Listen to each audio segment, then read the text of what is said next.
Ну, согласно распоряжению президента, с августа месяца был организован и оплачивается переток со стороны Российской Федерации.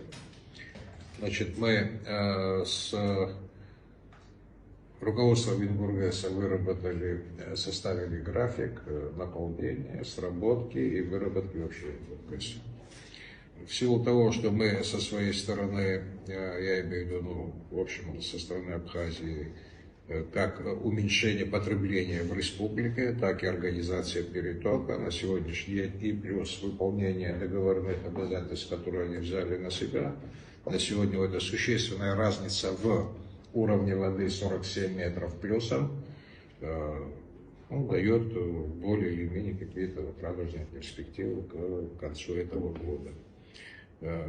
Из чего исходим? Исходим из того, что если говорить об абсолютных цифрах, по сравнению с прошлым годом на 11 число мы потребили на 61 миллионов киловатт меньше, чем это было в прошлом году наше потребление, что, конечно, привело к сокращению, уменьшению дефицита электроэнергии. Значит, делать прогнозы, не знаю, все будет, конечно, будет зависеть от температуры окружающей среды, от погоды. Если брать в расчет среднестатистический осень-зиму, то, я думаю, дефицит сложится, но не такой существенно большой, как был это в прошлом году. Значит, переток со стороны Российской Федерации, значит, мы будем продолжать все это время.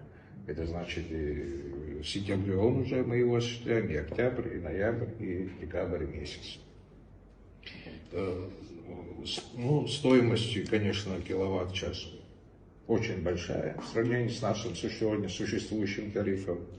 Но, тем не менее, в рамках того, чтобы обеспечить население и республику электроэнергии, мы вынуждены идти на такие расходы и брать на себя эти обязательства. Очень надеемся, что у нас все сложится хорошо, но если даже будет какой-то дефицит, то я предполагаю, что он будет незначительным.